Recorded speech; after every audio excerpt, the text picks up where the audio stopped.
नमस्कार साथियों, शुरू करते हैं आज का एक नया टॉपिक और एक नई एनर्जी के साथ। तो साथियों, इस तरीके के टॉपिक हैं जो मैं लास्ट टाइम में तुम्हें करा रहा हूँ। मोस्टली क्वेश्चंस यहाँ से बनते हैं, तो इस टाइप के क्वेश्चंस को एक बार जरूर देख के जाना और इनमें से क्वेश्चंस बनते ही बनते हैं। तो शुरू करते हैं साथियों आज की नई वीडियो के साथ।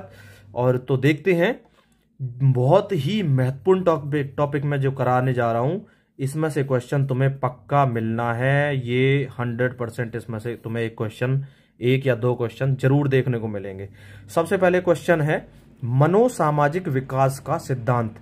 मैं तुम्हें पीछे की एक वीडियो में बता चुका हूं कि मनोसामाजिक विकास का सिद्धांत जो दिया गया है वो एरिक एरिक्सन के द्वारा दिया गया है। और कनेक्ट मैंने कैसे कराया था? मनो मीन्स मन को क्या करना है, सामाजिक, और अरी से बनाया था अरे, और सन से, एरिक्सन से बना लिया मैंने सन। अरे बच्चे, हमारे बेटे के मन को क्या करना है, मन को, अरे हमारे सन के मन को क्या करना है, सामाजिक करना है। ठीक है, हमें अपने बच्चे के, अरे अपने बच्चे के सन के, बेटे के मन को क्या करना है, सामाजिक। तो इस तरीके से कहेंगे। मनोसामाजिक विकास का सिद्धांत एरिक एरिक्सन ने दिया। एरिक एरिक्सन जो मनोसामाजिक विकास का सिद्धांत इन्होंने दिया है का प्रतिपादन 1963-68 1980 के आसपास माना जाता है। बहुत ही गजब का क्वेश्चन बनता है इस जो मैं ये करा रहा हूं तुम्हें। तो इस टॉपिक को बिल्कुल बारीकी से पढ़ लेना, बड़ा जबरदस्त क्वेश्चन इसमें से आने वाला है इस बार के एग्जाम में, ये याद रख लेना। तो देखते हैं नेक्स्ट क्या दिया है। एरिक्सन ने मनोसामाजिक विकास की अवस्था को 8 भागों में विभाजित किया है, 8 भागों में बांटा है। ठीक है, सबसे पहले तो यही देखना है कि एरिक्सन ने मनोसामाजिक विकास की अवस्था को 8 भागों में विभाजित किया, जिसे एरिक्सन ने मानव की 8 आयु कहा है। ठीक है, जिसे एरिक्सन ने क्या कहा है, मानव की 8 आयु। और ये इसमें कुछ अवस्थाएं दी हुई हैं।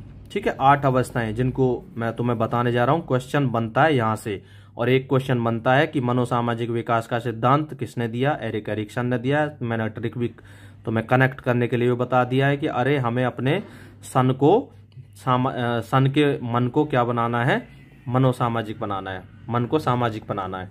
तो इसमें पहली स्टेज है, जो पहली अवस्था दी हुई है ये है, इसका ये याद रखेंगे, ट्रस्ट वर्सेस मिसट्रस्ट, और जिसको कहते हैं हिंदी में विश्वास बनाम अविश्वास। ये जन्म से 18 महीने मतलब 1.5 साल तक बच्चे में रहती है। तो शिशु का पालन प्यार एवं विश्वास के माहौल में होने पर उसमें विश्वास का भाव उत्पन्न होता है। ठीक है, जब हम बच्चे को अपने पास रखते हैं, लालन पालन करते हैं, तो उसका विश्वास और प्यार हमारी तरफ ज्यादा बढ़ जाता है। इसके अभाव में अविश्वास का भाव उत्पन्न हो, और अगर ये नहीं मिल पाता है तो उसमें विश्वास की भावना। देखो, जैसे कुछ बच्चों के साथ में कुछ लोगों के साथ में छोटा बच्चा होता है, वो नहीं मिलता है जैसे उन्हें, तो उनसे पहली बार मिलता है तो वो क्या करता है, उन पे भरोसा नहीं जता पाता, वो उनके पास जाता नहीं है जल्दी से। लेकिन जो उसके आसपास रहते हैं, जो उसे मतलब रखते रहते हैं, खिलाते रहते हैं, तो उनके पास वो जल्दी से उनके पास चला जाता है। ठीक है, तो इस तरीके से विश्वास बनाम अविश्वास या ट्रस्ट वर्सेस मिसट्रस्ट। तो ये होता है जन्म से 18 महीने तक, 1.5 साल तक। ठीक है, ये याद रखना। फिर तुम्हारी नेक्स्ट स्टेज है स्वायत्तता बनाम शर्म एवं संदेह, जिसको 18 महीने से 3 वर्ष तक कहा जाता है, 1.5 साल से लेकर 3 साल तक। और इंग्लिश में कहें तो autonomy versus same and doubt, autonomy versus same and doubt. इस तरीके से इसे हिंदी में भी याद रख सकते हो और इंग्लिश में भी। स्वायत्तता बनाम शर्म, तो उसमें स्वायत्तता और शर्म की भावना जो उत्पन्न होती है, शर्म या संदेह की भावना, वो 1.5 से 3 वर्ष के बीच में। Autonomy versus same and doubt, इस तरीके से कह सकते हैं। जब बालक की ऊर्जा का निर्देशन उसके शारीरिक विकास में उचित ढंग से किया जाता है तो उसमें स्वायत्तता का विकास होता है। सही ढंग से निर्देशन न हो पाने पर बालक में शर्म और संदेह की भावना उत्पन्न हो जाती है। ठीक है, तो ये भी याद रखेंगे, बहुत इंपॉर्टेंट है ये भी। क्वेश्चन ये आता है कि स्वायत्तता बनाम शर्म एवं संदेह, ये भावनाएं बच्चे में, ये जो चीजें पाई जाती हैं, ये कौन सी एज से कौन सी एज में पाई जाती हैं। तो इस तरीके से आता है क्वेश्चन। ठीक है, पक्का क्वेश्चन मिलना है तुम्हें इससे, very very very important question है ये। फिर नेक्स्ट है पहल बनाम अपराध, जो इनिशिएटिव वर्सेस गिल्ट। ये होता है 3 से 6 वर्ष की अवस्था में। इस अवस्था में बालक अधिसशक्त ढंग से कार्यों में पहल करता है, किंतु दबाव देने अथवा रोकने पर अपराध बोध विकसित कर लेता है।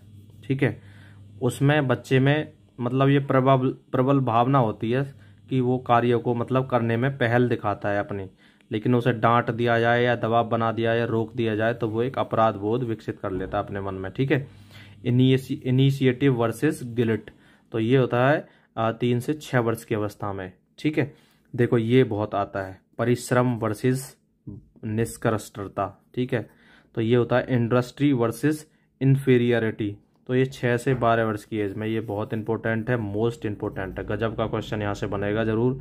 बालक नए कौशल एवं ज्ञान का विकास परिश्रम पूर्वक करता है। ठीक है, सफल न होने पर निकृष्टता की भाव उत्पन्न हो जाता है, निकृष्टता का भाव उत्पन्न हो जाता है। ठीक है, ठीक है भाई, इन्फीरियरिटी का भाव उत्पन्न हो जाता है, उसमें एक तरीके का डर की भावना हो जाती है। ठीक है, तो ये याद रखना बहुत ही इम्पोर्टेंट है, ये वेरी वेरी वेरी इंपॉर्टेंट है।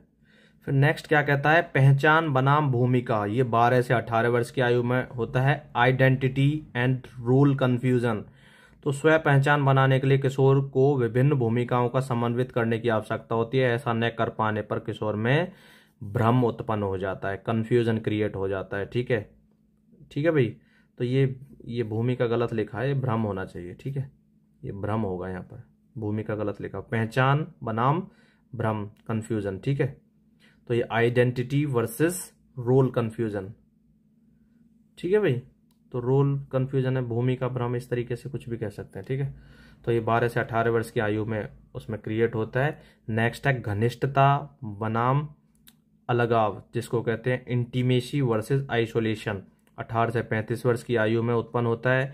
युवा व्यक्ति दूसरों से घनिष्ठ संबंध बनाने का प्रयास करता है, ऐसा न कर पाने पर वह सामाजिक और संवेगात्मक दृष्टि से अलग थलग पड़ जाता है। फिर नेक्स्ट है तुम्हारा उत्पादनशीलता बनाम गतिरोध या मंदता, 35 से 65 वर्ष की आयु में तो होता है। जेनरेटिविटी वर्सेस स्टैग्नेशन, तो ये प्रौढ़ावस्था के दौरान व्यक्ति युवा व्यक्तियों को सहयोग देने एवं निर्देश देने में सक्रिय रूप से भूमिका निभाता है, ऐसा नहीं कर पाने पर उसमें गतिरोध हो जाता है, विकास में गतिरोध। एक है आत्मनिष्ठा बनाम निराशा, 55 वर्ष से मृत्यु तक। ईगो इंटीग्रिटी वर्सेस डेस्पेयर, तो ये लास्ट टाइम में होता है। ठीक है, लेकिन जो इनमें से बहुत ज़्यादा जरूरी है वो एक पहचान बनाम भूमिका वाला है और एक परिश्रम वाला है। ठीक है, ये बहुत इंपॉर्टेंट है दोनों, इनको एक बार बहुत बारीकी से याद कर लेना। ठीक है, फिर बढ़ते हैं भाई नेक्स्ट की तरफ। इसमें से मैं एक टॉपिक और ये तो मैं बता देता हूँ, लेव वाइगोत्स्की।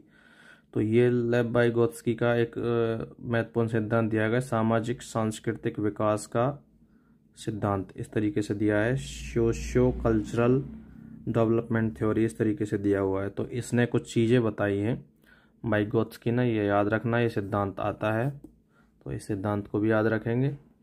फिर वाइगोत्स्की ने सिद्धांत में महत्वपूर्ण संप्रत्यय बताए। एक बताया आत्मसातीकरण, थ्योरी ऑफ इंटरलाइजेशन, बालक परिवार समूह और समाज के सदस्यों के कार्यों और उनकी भाषा का अनुकरण करके उसे सीख लेता है। हिंदी परिवार में जन्म लेने वाला बालक इसी सिद्धांत के तहत हिंदी भाषा सीखता है। ठीक है, ये आत्मसातीकरण हो गया इसका। फिर जो क्वेश्चन पुटअप किया जाता है वो ये किया जाता है, समीपस्थ विकास का क्षेत्र, ये जोन ऑफ प्रॉक्सिमल डेवलपमेंट, बड़े और अनुभवी व्यक्तियों के संपर्क में आने से बच्चा। तो जेडपीडी के बारे में हम देख रहे थे, तो क्या था कि किस तरीके से हम कह सकते हैं कि बड़ों और अनुभवी व्यक्तियों के संपर्क से विकसित होने वाला क्षेत्र। जैसे 10 वर्षीय बालक है कोई, उसकी मानसिक आयु 10 वर्ष की है। ठीक है, लेकिन बड़ों और अनुभवी व्यक्तियों की सहायता से, सहयोग से वो 12 और 13 वर्ष की आयु के बच्चों की जो मानसिक क्षमता का कार्य प्रदर्शित करने लगता है। तो 2 या 3 वर्ष का जो ये अंतर है ना, जो वो हेल्प की सहायता से कर पा रहा है फालतू काम। ठीक है, अपनी औसत से मतलब अपनी मैच्योरिटी से, जो उसका मैच्योरिटी लेवल है उससे ज्यादा, ठीक है, जो उसकी मानसिक आयु उससे ज्यादा का जो काम वो कर पा रहा है, उसी को किस में काउंट करेंगे, ये जो 2 या 3 वर्ष का जो वो ज्यादा कर पा रहा है किसी की हेल्प से। ठीक है, जो जितना वो खुद कर सकता है वो तो उसका ठीक है। ठीक है, जो उसकी मानसिक आयु जो उसके अकॉर्डिंग कर रहा है, जो वो तो उसके लिए ठीक है, लेकिन जो वो कुछ सहयोग से अपनी मानसिक आयु से, जैसे 2-3 वर्ष ज्यादा अनुभवी व्यक्तियों के साथ में उससे ज्यादा मानसिक क्षमता का काम कर सके, ठीक है, उसको कहा जाता है। और जो फालतू और जो जितना वो खुद कर सकता था और जितना वो दूसरों की सहायता से कर पा रहा है, इन दोनों के बीच में जो डिफरेंस होगा वो डिफरेंस ही क्या कहा जाता है, उसी को कहा जाता है समीपस्थ विकास का क्षेत्र या जोन ऑफ प्रॉक्सिमल डेवलपमेंट कहा जाता है उसे, ठीक है। ये है बस। फिर नेक्स्ट दिया है, एक ये आता है कि पाड़ या ढांचा या स्कैफोल्डिंग, ठीक है। स्कैफोल्डिंग जो होता है ये क्या होता है, ये भी क्वेश्चन आता है। एक जेडपीडी का क्वेश्चन आता है और एक इसमें से क्वेश्चन आता है। और ये भी आता है कि ये जो शब्द दिया है पाड़, ढांचा या स्कैफोल्डिंग है, किसके द्वारा दिया गया है, तो ये भी वाइगोत्स्की के द्वारा दिया गया है। जेडपीडी भी वाइगोत्स्की के द्वारा दिया गया है, जोन ऑफ प्रॉक्सिमल डेवलपमेंट, ठीक है। तो इसे क्या कहते हैं, स्कैफोल्डिंग को सीखने एवं समस्या समाधान में दिया गया अस्थायी सहयोग। जैसे देखो अस्थायी सहयोग दिया जाता है बच्चों को, वो क्या कहलाता है, स्कैफोल्डिंग कहलाता है। यह सहयोग पुनः स्मरण कराने या प्रशंसा करने के रूप में भी हो सकता है। जैसे जो हमसे बड़े होते हैं वो कुछ सहयोग कर देते हैं, लेकिन वो अस्थायी रूप का सहयोग होता है। जैसे हम साइकिल चलाना सीखते हैं, कुछ टाइम तो वो पकड़ के चलवाते हैं, लेकिन कुछ टाइम के बाद वो हमें छोड़ देते हैं साइकिल चलाते चलाते, ठीक है। तो जो हम फिर खुद चल पाते हैं, उन्होंने अस्थायी सहयोग दिया, ठीक है। वो अस्थायी सहयोग था कि हमें थोड़ा सा धक्का देके उन्होंने छोड़ दिया, तो हम चलते चलते आगे पहुंच गए, ठीक है। उसी को काउंट किया जाता है किसमें, अस्थायी सहयोग में, ठीक है भाई। तो इस तरीके से इसको हम यहां से कर सकते हैं, तो इसको स्कैफोल्डिंग कहा जाता है, ठीक है। तो देखते हैं साथियों प्याजे के बारे में, ठीक है। ये महत्वपूर्ण जो पॉइंट्स हैं उनको मैं बता रहा हूं। इनमें से प्याजे के बारे में ज़्यादा तो हमने जो पढ़ना था वो पढ़ लिया हमने, मोस्टली सारी चीज़ें कवर कर ली है। लेकिन हम यहाँ से बस क्या पढ़ेंगे कि इन्होंने क्या क्या पॉइंट्स दिए हैं। देखो एक ये आता है क्वेश्चन कि इनमें से प्याजे के द्वारा दी गई क्या क्या चीज़ें इनमें दी गई हैं। तो ये देखो संगठन, ऑर्गेनाइजेशन दिया है प्याजे ने, ठीक है।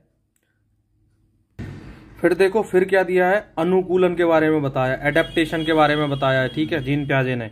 एडेप्टेशन, पहला संगठन एडेप्टेशन। एडेप्टेशन क्या होता है, अनुकूलन वह प्रक्रिया है जिसमें व्यक्ति अपने पूर्व ज्ञान एवं नवीन अनुभवों के साथ मध्य संतुलन स्थापित करता है। देखो पहले जो ज्ञान है और जो नवीन अनुभव है, उन दोनों के मध्य जो वो करता है, सामंजस्य करता है, उसको कहते हैं क्या, अनुकूलन, ठीक है। अडेप्टेशन जिसको कहा जाता है। और अडेप्टेशन में दो चीजें बताई हैं, आत्मसातीकरण और समाविष्टीकरण। आत्मसातीकरण एसिमिलेशन और अकोमोडेशन।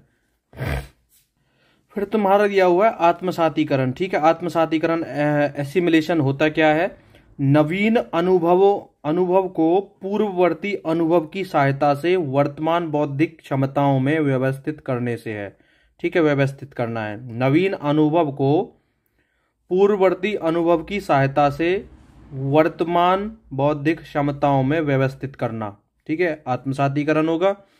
और समावष्टीकरण क्या होगा, समावष्टि से तात्पर्य है नवीन अनुभवों की दृष्टि से पूर्ववर्ती बौद्धिक क्षमताओं में सुधार करना या विस्तार करना या परिवर्तन करना, ये आता है समावष्टीकरण में। क्वेश्चन एसिमिलेशन और एकोमोडेशन में से क्वेश्चन आता है, ध्यान रखना।